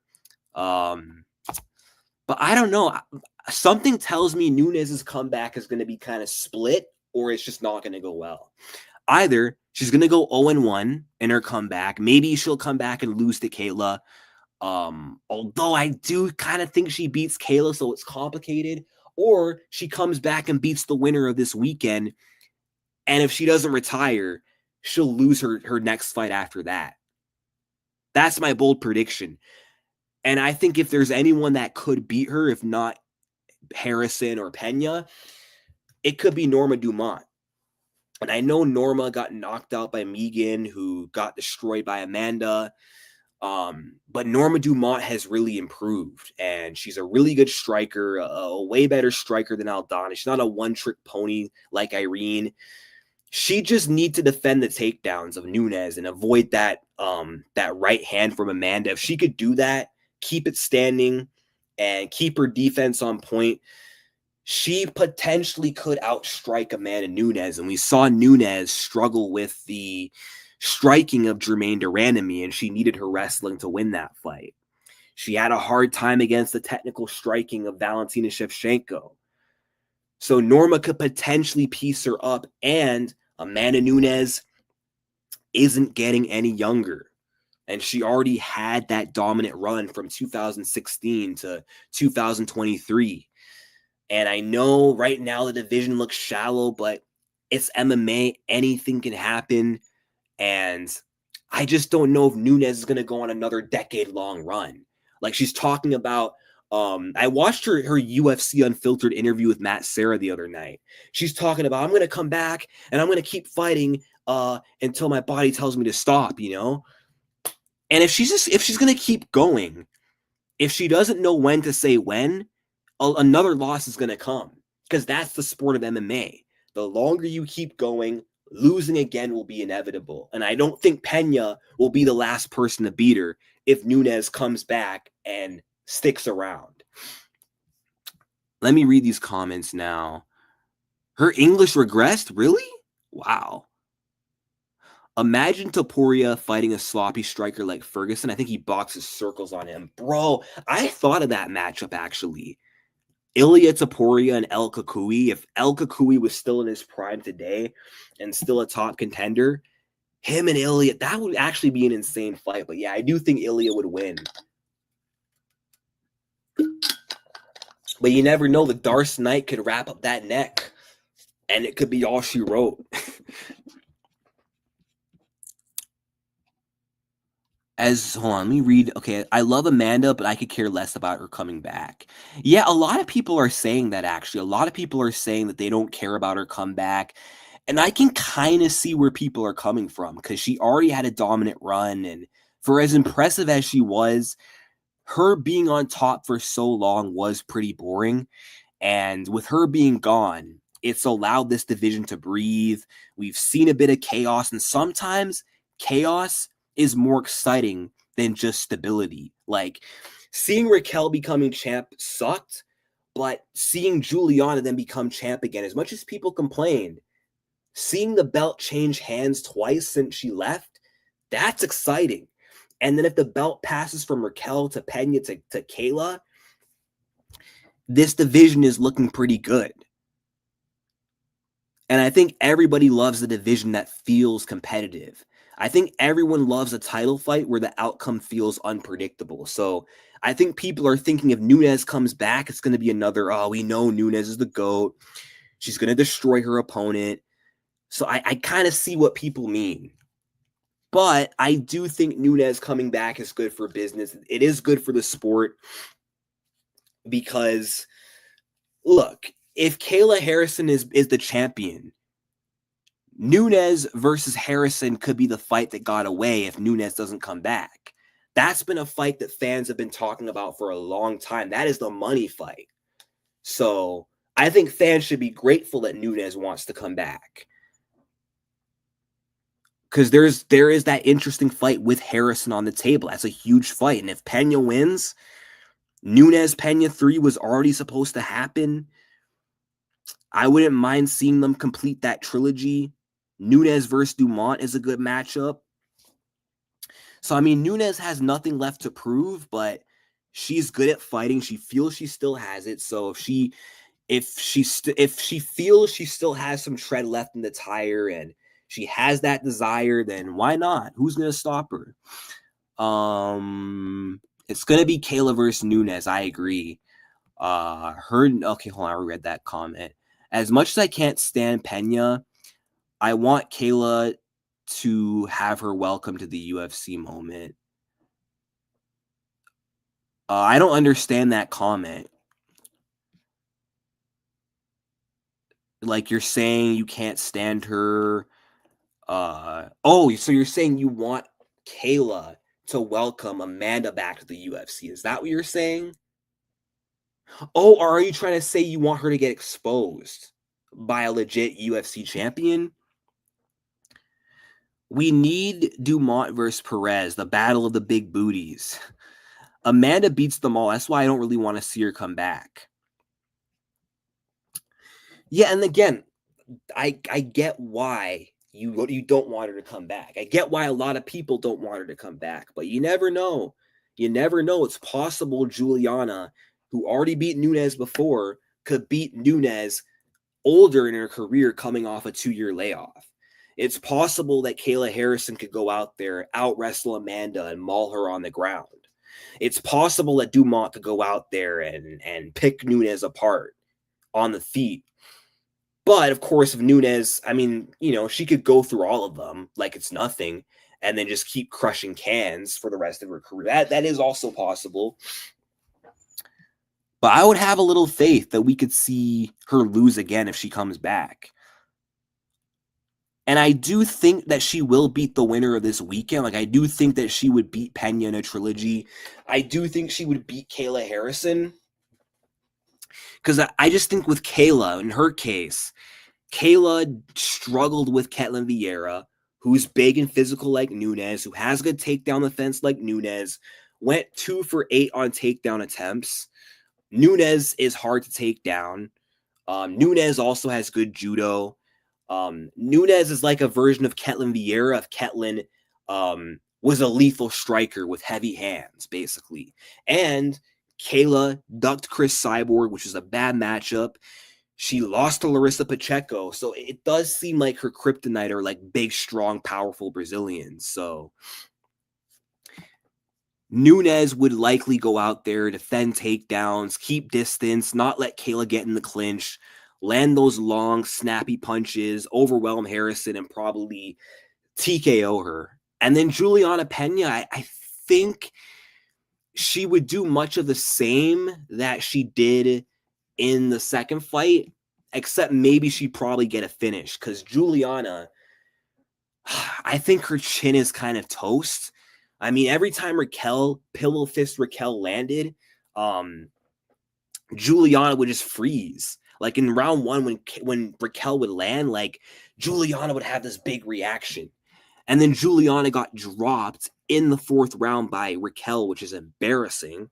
Raquel had her on wobbly legs in the 5th round. I'm just saying, bro, if you can hardly take Raquel's punches, you're not taking Amanda Nunes's punches again. And Nunes already dropped her ass 5 times in the second fight. So, and she took so much damage in those first 2 fights with Amanda. I just don't know if she could go through another 5 rounds of damage with Nunes and survive. And Nunes is just so much superior to Juliana everywhere, from striking to wrestling to her ground game. I just think what costed Amanda in that first fight is she let her emotions get the best of her. She wasn't fighting as tactical as she normally does. She went from overconfident to, I got this. I'm controlling the striking. I'm controlling the grappling. And then round 2, she's like, all right, now I'm going to finish her ass. I got her. And she didn't expect Juliana to stand in the pocket, trade with her, and not go down. And I think she panicked. And then she immediately had an adrenaline dump. But once Nunes mentally prepared for Pena's toughness, for Pena to hit back, to get hit by Pena, and once she actually came with a proper game plan and not just swing for the fences and switch southpaw, and took that wrestle-heavy approach, once she, banged up Pena on the feet in the first 2 rounds, it was a wrap. And I just don't know if Pena could do it again, unless Nunes is washed up. DJ, did you hear Weili say she wants to defend her belt on the China card in August? I did. So we might see Weili versus Verna Jandiroba in August. And then that means we might also see Natalia Silva against Valentina. And I want to see that fight, Natalia and Valentina. Like, I really want to see how they match up against each other striking wise, because neither put on pressure, neither will give each other anything to counter. And that fight's kind of a matter of who's going to take a step forward first. Valentina sits back and counters, but Natalia also sits back and counters. Natalia is a little more in and out, move side to side. I think her footwork is better than Valentina, but she's not going to put pressure on Shevchenko and give her anything to counter, really. But then Val's also not going to give her anything to counter. So I don't know. Natalia or Val might want to wrestle in that fight, but Natalia has good takedown defense, unlike Alexa Grasso. And it will be interesting to see how Valentina will deal with the kicks of Natalia Silva, because Natalia's kicks, they're fast. They're not sloppy like Manon. They're very accurate. They're well-timed. Like, Val was able to counter-check hook those sloppy-ass kicks of Manon, which is why she dropped her in the 4th. That's not going to happen against Natalia. Like, Natalia could legit frustrate Valentina on the feet like no other. That's why I kind of feel like that fight has to happen. And Natalia was able to neutralize the boxing of Alexa Grasso and dominate the striking. Valentina could not negate the boxing, and she needed to beat her by out-wrestling her. And I know she also won some exchanges on the feet too. I'm not saying that she didn't outstrike Alexa in moments, but if the third fight was all striking, even though Val was leading the stand-up early on, Grasso eventually would have made her reads. The pressure would have piled up. She would have started to pull away on the feet. And in the second fight, the longer they stood, the more damage Alexa was doing to Valentina Shevchenko. And in that first fight, Grasso completely controlled the stand-up, whereas Natalia just completely beat the piss out of Alexa Grasso, just striking. She damaged Alexa Grasso. Valentina didn't really do much damage to Grasso, apart from maybe the second fight where she cut her with that elbow, but Valentina or Natalia fucked Grasso up worse than Valentina ever could. So that makes this fight interesting. Like, I don't really have an official prediction right now, but that's a good fight. And I think if anyone right now is beating Valentina, it's going to be Natalia Silva. Like, I see the hype. I'm a believer now in Natalia. Before I was skeptical, but I'm not anymore. Nunes hits like a dude I know. That's what Misha Tate said. Like, Misha was shocked at how hard Amanda Nunes hit. Same with Ronda Rousey, but props to Pena, man. Pena was like one of the only people who wasn't afraid of Amanda's power and had a good enough chin to take those punches. I mean, now she does. And I think now, if Nunes Pena 1 happened today, playing out the exact same way as, or if Nunes versus Pena 3 were to play out like the first fight, I think Pena probably gets finished because she couldn't even take Raquel's punches. And I don't know if Juliana would beat Amanda the way she fought Raquel, even though she's made improvements. Like, she's a little more patient now on the feet, doesn't brawl like she used to. She stays behind the jab. She's more cautious. She kind of waits for you to come to her, and she likes to use counters. I feel like if she just does that, Nunes is going to be comfortable fighting at that pace with Juliana Pena. I feel like Pena's best chance in that first fight was making it a wild slugfest and getting Amanda tired. And as long as Amanda's fresh, she's better than Pena.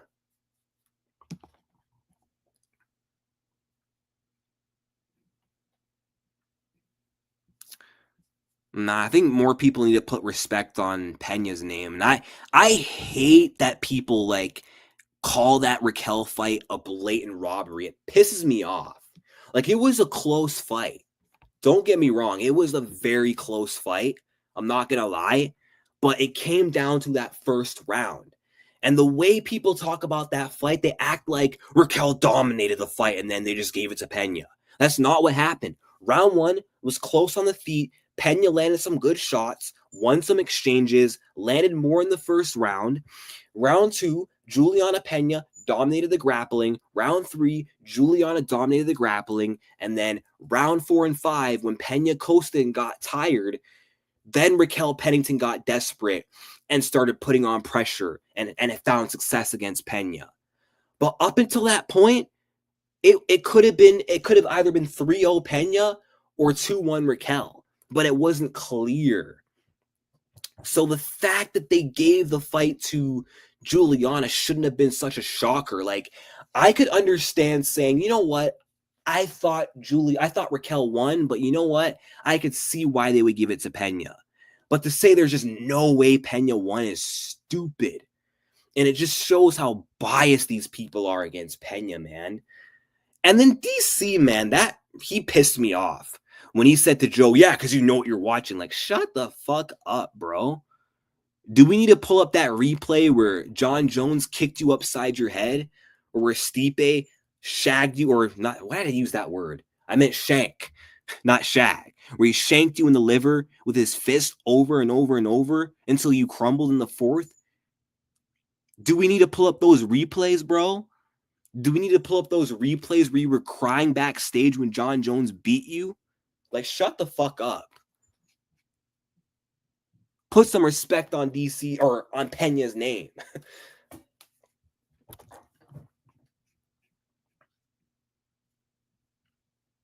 I low-key think Val versus Natalia would be boring. Both are counter strikers. They usually wait for their opponent to engage before they attack, but Weili versus Val would be a war. I could kind of see what you mean. Because Weili will go forward. She will take chances. She will put pressure on Valentina, which could create openings for Val to counter her. But Manning kind of showed me something in that fight. Like, if you pressure Valentina and you're a good striker, you can find opportunities on the feet against her. When Grasso pressured her, she was finding opportunities. And Manon was having success when she was going forward against Val, and it kind of forced Val to kind of jog back out in the center and reset. And we've never seen Val have to do that before. So it could definitely be a war for sure. Nunes was recovering from COVID, and we saw how Nunes performed in the rematch. Yeah, but I don't fully blame COVID-19 on her losing that fight. I mean, people forget. People forget, man. People forget that's how Amanda Nunes loses fights. The way Cat beat her, the way Alexis Davis beat her, is Nunes starts strong and then she fades. She loses the game of attrition and breaks. So Pena beat her the way Nunes gets beat. That is the way to beat Amanda Nunes. Juliana had the tools. She had the toughness, the grit, the cardio, the pressure. And Amanda Nunes got too impatient. And that's really what costed her the fight. Like, Nunes could not beat Juliana Pena fighting the way she fought. It could work on anyone else. It could work on Miesha Tate, but not against someone like Pena. And I think Pena and her camp, they had Nunes' style figured out before Nunes leveled up after that fight. Because Nunes, her striking was very predictable. She throws that jab, straight cross follow up, or that overhand right, a few uppercuts, and then always throws teep kicks and leg kicks. And Pena, she was prepared for that. She was prepared to defend and counter Nunes' style of boxing. She was ready for the leg kicks of Nunes. She was ready for the teep kicks of Nunes. She was ready for orthodox striker Nunes, right? But then in the rematch, what threw Pena off was Amanda Nunes going southpaw, being more of a counter striker and relying on that right check hook instead of that straight right cross or overhand right. And when Pena saw those adjustments, she panicked. And I think ultimately that's what went wrong. She wasn't able to adjust, and she thought, you know what? I took her shots the last time. I can take them again. I'm just going to walk forward. And I think she thought she could break her by doing what she did last time, but you can't do that to a fresh Amanda Nunes. Like, that could work maybe in the third, fourth, and fifth. That ain't working in the first or second. Well, it worked in round 2 of the first fight, so never mind, but you get the point. Nunes in round 2 wasn't as gassed as she was in the round 2 of the first fight.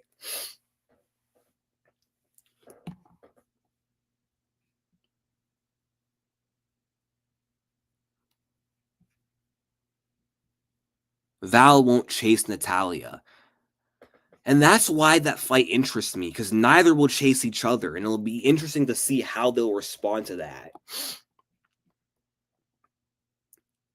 Natalia kicked Grasso all in her face. I was like, dang. Yeah, that fight was pretty sad to watch. And honestly, I thought Grasso, I mean, people criticize her for the way she fought, but honestly, that was a pick your poison matchup for Grasso. She could have took the path of sit back, hesitate, get picked apart, get criticism for not pulling the trigger, or go out there, take risks, and that's what she did. And how she fought Natalia, I thought that was the way to fight her. And it kind of felt like that was her only option, because she couldn't sit back and wait for Natalia. Otherwise, she would have got picked apart. So I think Grasso, what she was trying to do is she was trying to cut off Natalia, corner her against the cage, crowd the kicks, keep her in boxing range. And that's how I predicted her to win. I think that's the game plan that Grasso tried. But as we learned, that doesn't work on Silva. And Grasso's boxing is only effective if you stand in front of her. And I think that's why her boxing looked as good as it did against Shevchenko, because Shevchenko, she moves linear. Like, she stands in front of you, moves back and forth in a straight line, very flat-footed, not light on her feet. So it kind of allowed Grasso to get in a boxing flow. But Natalia, someone who's constantly going in and out, side to side, like, it's hard to keep up with. And Grasso just couldn't get in a boxing rhythm. So whenever she'd throw punches, it would look like she couldn't even box. All her shots just looked very sloppy, like she was just swinging for the fences.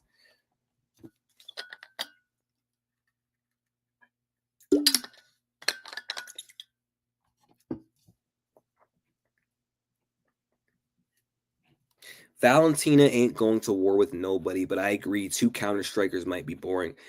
She went to war with Alexa in the second fight, though, so you never know. I'm saying Wei Li would force a war because one thing about Wei Li, she ain't gonna be in a 5 round snooze fest. Facts.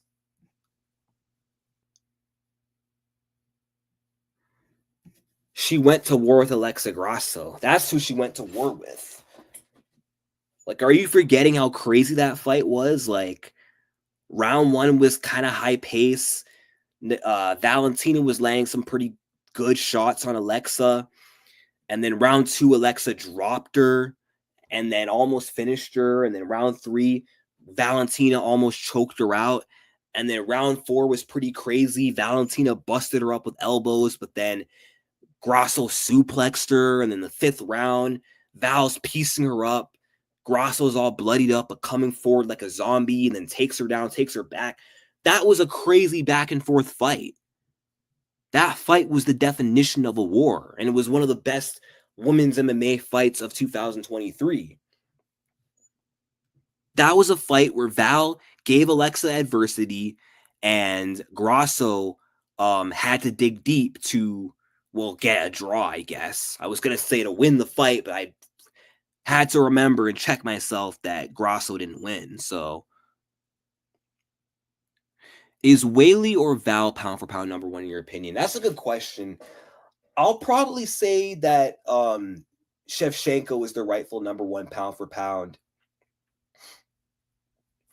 Man, but it's so crazy that Alexa Grasso at one point was pound for pound number one. I almost forgot she was number one pound for pound. I even remember making a video celebrating that because she beat Valentina Shevchenko. So, I mean, it was earned. So Grasso definitely accomplished something there, even though it was short lived. But yeah, I'm going to say Valentina, but it is close. Like, you can make an argument either way for either girl.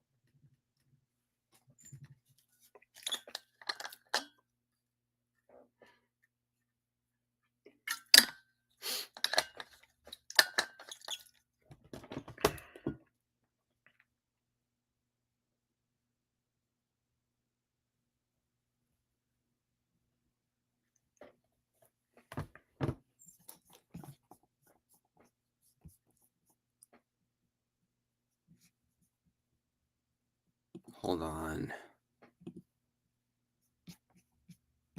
Did you guys see Valentina say that Whaley, because of her achievements, kind of deserves the shot more than Natalia? That's what she told the Schmo.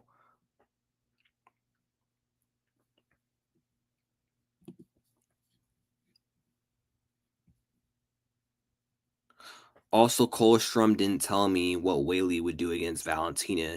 She's not even calling for the fight. All that smoke she's had when Grasso was champ.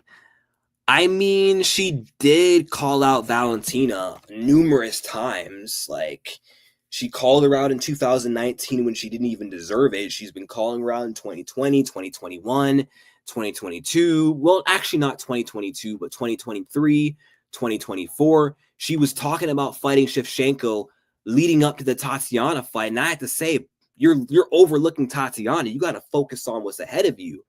But now that she's got that out of the way, she's been talking about moving up. There ain't no crickets.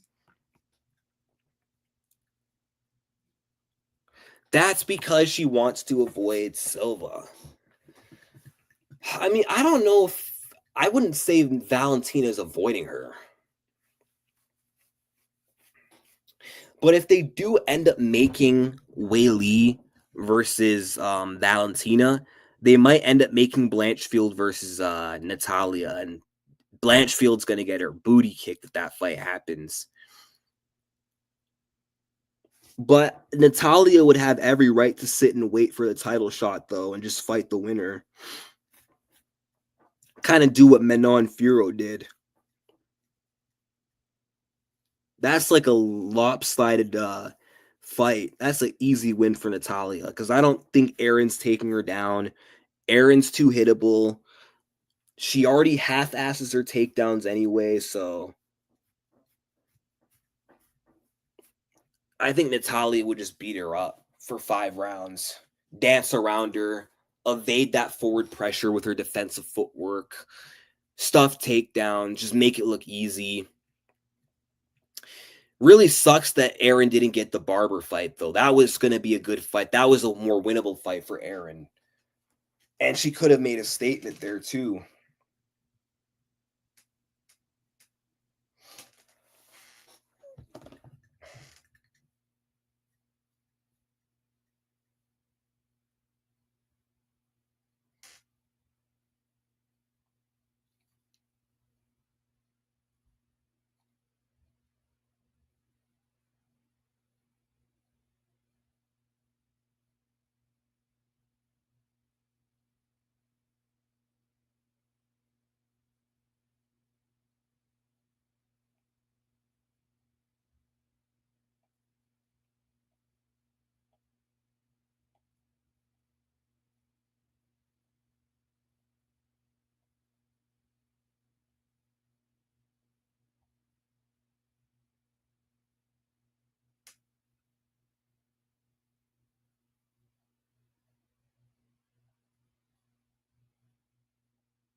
All right.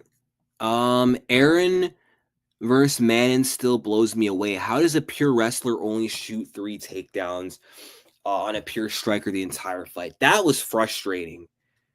Aaron really annoyed me in that fight. Like, I don't know what the hell she was thinking. Like, she thought she was a striker or something. Because when she fought, let me see, Tyler Santos. I'm gonna look up the stats of that fight real quick, because I want to see how many takedowns she shot. She shot 14 takedowns, went 0 for 14, and then the Manon Furo fight. Let me check that one out. That one, she only shot 3 takedowns. Like, she just surrendered to the fact that, oh, I can't take her down, so I'm just gonna try to strike. Like, I didn't like that lack of tenacity from Blanchfield. Now, maybe it's because Madden has the footwork and the range, and maybe it was hard to find the shot, but you gotta try, man. And it was so annoying because I picked Aaron Blanchfield to win that fight.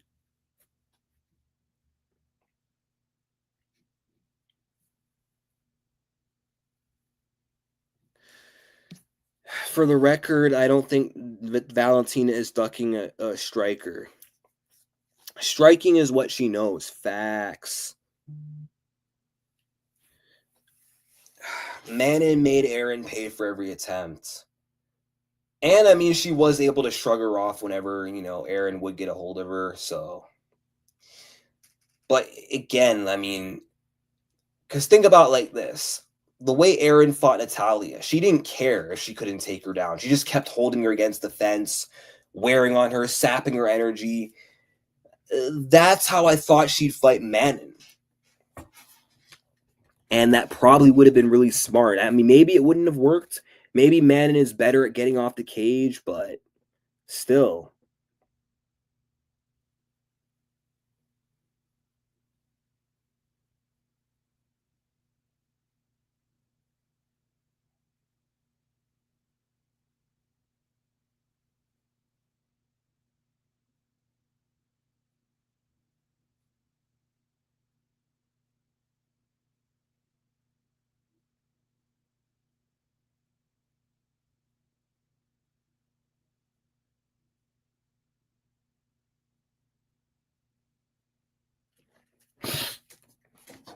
All right.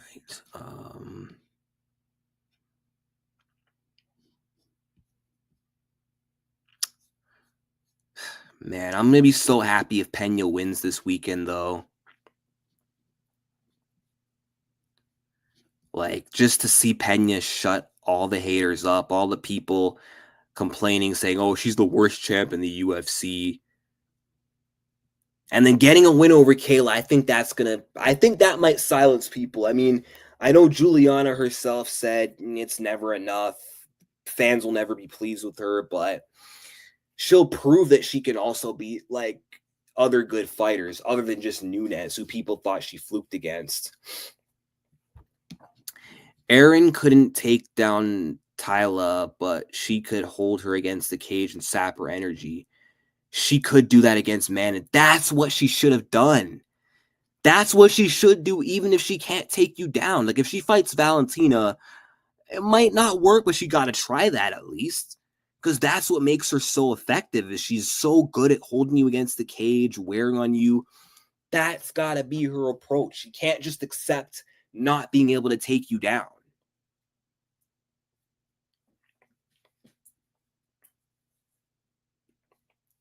Man, I made a video a couple of years ago saying, oh, I mean, I guess that would be harder to do, but I made a video a couple of years ago saying why I think Erin would dominate Val. Now, in hindsight, that video was stupid. I think Val would destroy her.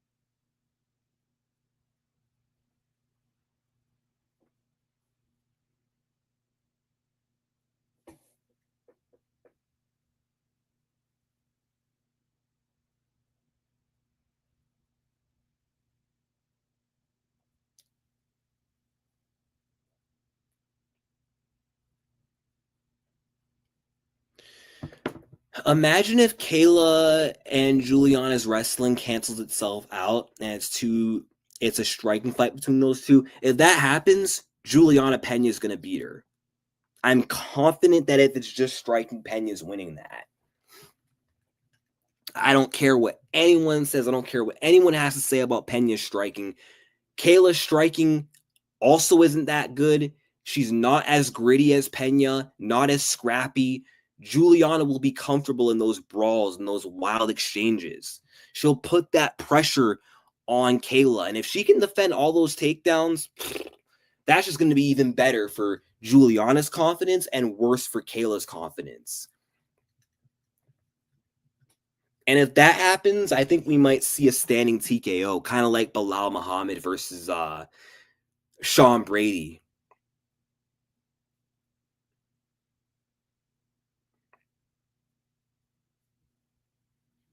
Yeah, she definitely beats her in a striking match. But the annoying thing is I don't think their wrestling will cancel out because Juliana is not the wrestler who has good takedown defense. That's part of why I actually thought Raquel would win. Because I thought Raquel would also go for takedowns in that fight. Because Juliana doesn't have good takedown defense. She's got 23% takedown defense. And unless she like magically improves it overnight or is able to close that gap, I don't think she's going to be able to hold off all those takedowns or get back to her feet. She couldn't stop the takedowns of Sarah McMahon, couldn't stop the takedowns of a fresh Kat Zingano. Nunes took her down whenever she wanted. Like, she only stuffed one takedown of Amanda in round 1. And then every other round after that, Nunes just took her down easily and held her down. So I doubt that she's going to stop those takedowns of Kayla. Yeah, that's funny. Great minds think alike.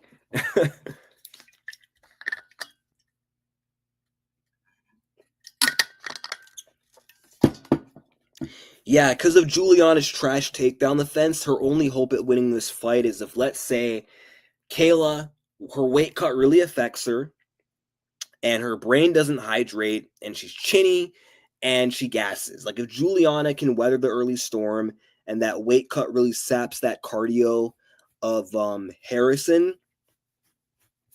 then someone like Juliana will be able to turn things around in the 3rd, 4th, and 5th and maybe pull away with a decision or a late finish. But if the weight cut's not going to be that big of a factor and Kayla's cardio is good just enough to bag at least 3 to 4 rounds, then I think Pena's cooked.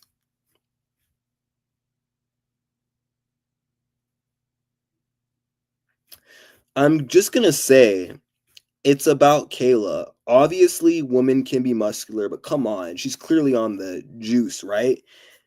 I wouldn't put it past her. I mean, she's definitely built like a juice head for sure. She definitely has that build, that dude like build, that masculine build.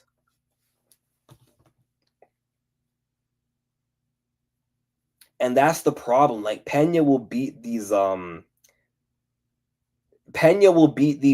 who are feminine, right? But these masculine type of fighters like Amanda and Kayla are like hard matchups. Even like Raquel, a dyke. She may not be as manly as Amanda or Kayla. Well, actually, Kayla's more feminine than Raquel, I guess, in terms of how she acts and dresses. But again, she struggled with someone like Raquel. So hard not to see her struggling in this fight.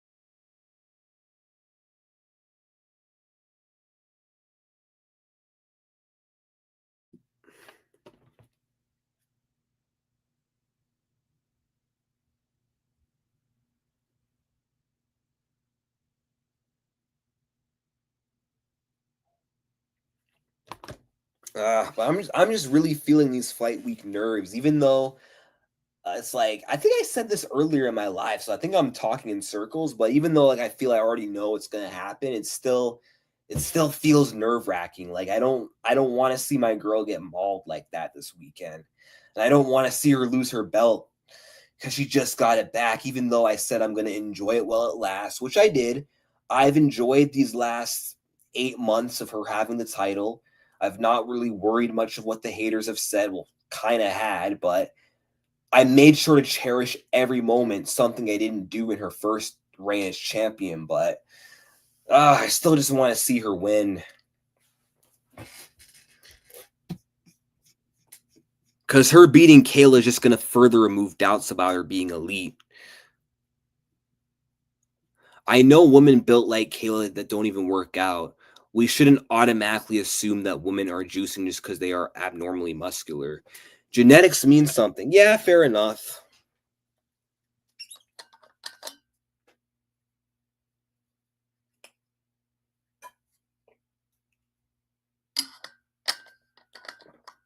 Oh yeah, dude, I agree. It's not that good of a division. I mean, we got Pena as champion, Kayla as the number 2 contender. I mean, there's some decent fighters like Ketlin, Kayla, Juliana. I know Aldana's coming off a loss, but she's still in the mix. She's exciting. Norma Dumont. But it could be better, though. Like, it's definitely not on the level of women's flyweight right now. And even strawweight's kind of shallow, too. Like, Jessica Andrade is washed. Verna's good, kind of overrated. Dern is one dimensional. Um, I mean, Toxi's good, but again, one dimensional like Mackenzie. Got exposed by Zhang. Yan is a really good striker, but can't wrestle. Whaley's like the only elite level, complete, well rounded fighter in that division, whereas everyone else is just catching up.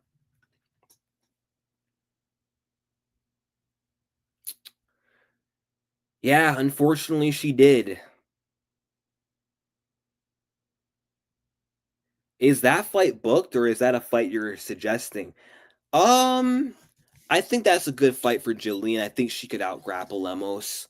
Lemos has pretty shitty takedown defense, and Jillian's a former flyweight, so she could use her size advantage combined her grappling advantage, and she could probably submit her. Same way Verna Jandiroba did.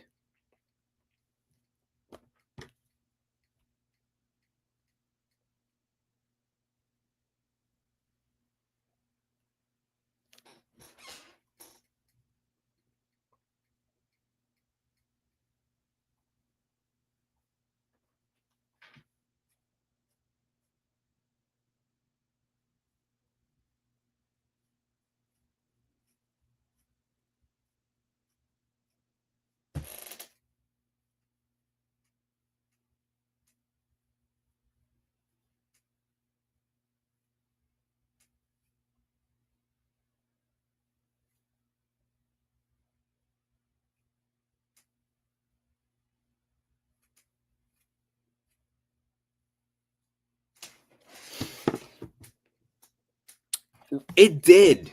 It did. You're absolutely right. I was thinking the same thing, and I was actually worried about that, like leading up to the fight, because like I said, you remember I was saying that I was worried for Alexa, and I'm like, what if this is the flyweight version of Dumont versus Aldana? Because if you think about it, Grosso and Irene very similar. Though I think Grosso's better.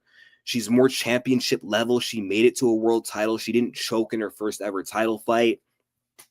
Doesn't matter if she lost to Valentina eventually. She still beat her.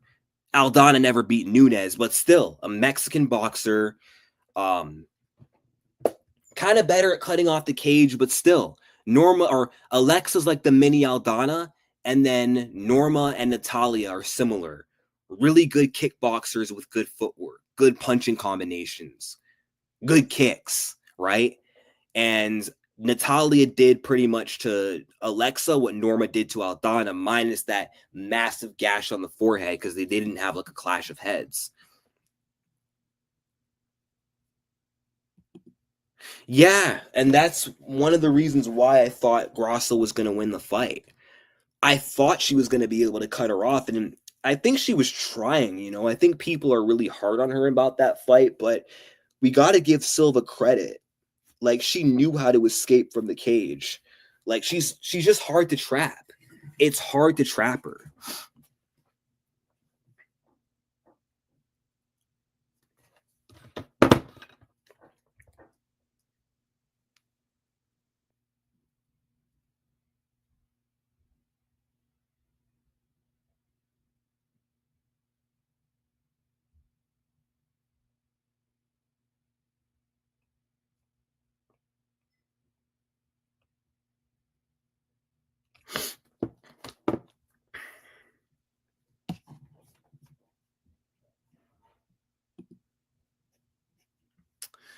But we'll see what happens this weekend, and Lord winning, hopefully the MMA gods allow it, man. Hopefully Juliana gets this win.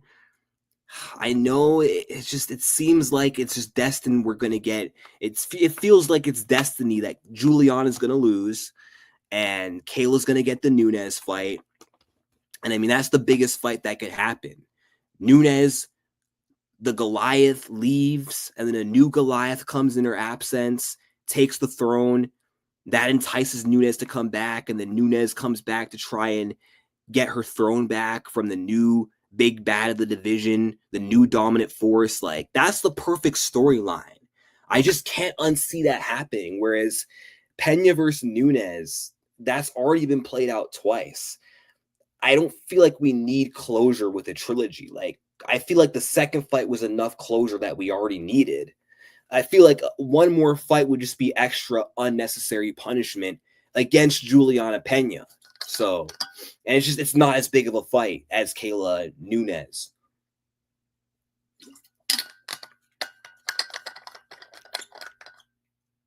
But, Juliana, she did spoil Kayla Harrison versus Amanda Nunes before. Maybe she can spoil it times two.